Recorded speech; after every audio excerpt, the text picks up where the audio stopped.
The NRF, the big show coming in January 13th to the 15th, it's important if you're a Salesforce customer and you're planning to attend, whether you're a line of business executive or you're a CIO or one of the other IT executives, it's very important that you attend those sessions with the right mindset. The right mindset to ask the right questions, which I'll get to in a minute. But it's also important to understand what they're focused on. It's very clear. The first thing, the importance to them is Salesforce for retail. So what is that? It's two bucket solutions. It's the personalized shopper marketing solution, and it's also delivery any channel service solution. Those are buckets of functionality that they're going to try to push and try to elevate as part of those conversations. So when you're attending one of those 45 sessions, they're going to constantly be pushing those types of products and to try to get you to understand and realize or accept that there's value you're going to get. And the question isn't whether you will or you won't. That's not why we're here. The question is to understand what happens if you don't. And so there's three key questions that you need to ask while you're focusing and you're walking through those sessions or you're interacting while having drinks or at dinner.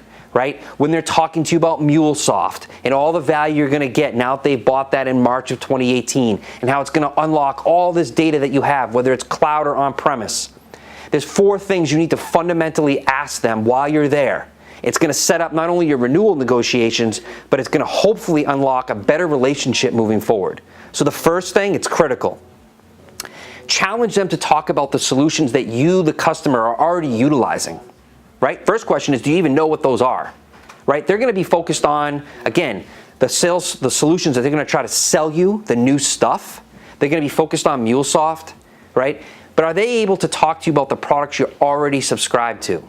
Unfortunately, there's going to be a lot of customers who are going to face with blank faces, right? They're not going to be able to answer that question because they don't remember what you're actually using today. And if they do, which is great, it's then to challenge them to say, okay, this is all great, but it sounds like I need to buy more. It sounds like I need to spend more money to unlock all this value. What about the stuff that I've already adopted?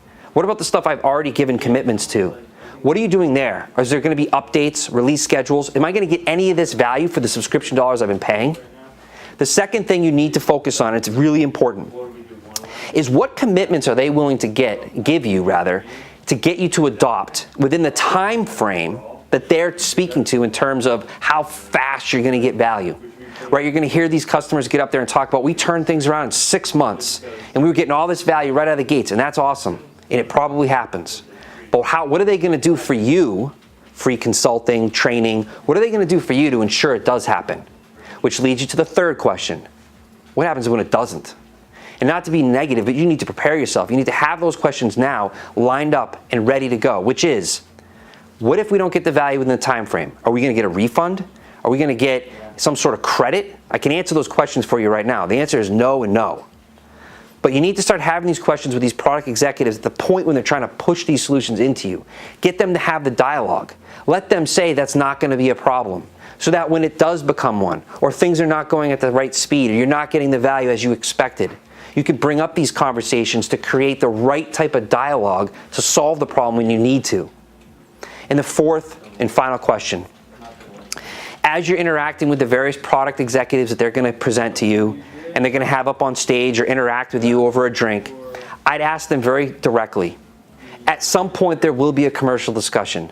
There will be a situation when the sales team's going to come to me and try to sell me the solution. Or it's going to be a point where I'm going to have to renew, right? That's just the situation of all Salesforce deals. So when that happens, what are you, product development, what are you, product executive, what is your participation going to be like? And before they can answer, you should set the expectation that this is what it should be. You should be actively part of these discussions. This should not just transition from sell us on value and then have the salesperson come in and sell us. It needs to be unified. I need to pay for value. And I need to have your commitment, product executive, not just here in this wonderful arena. I need to have it when we're having our dialogues around the commercials and around the renewals.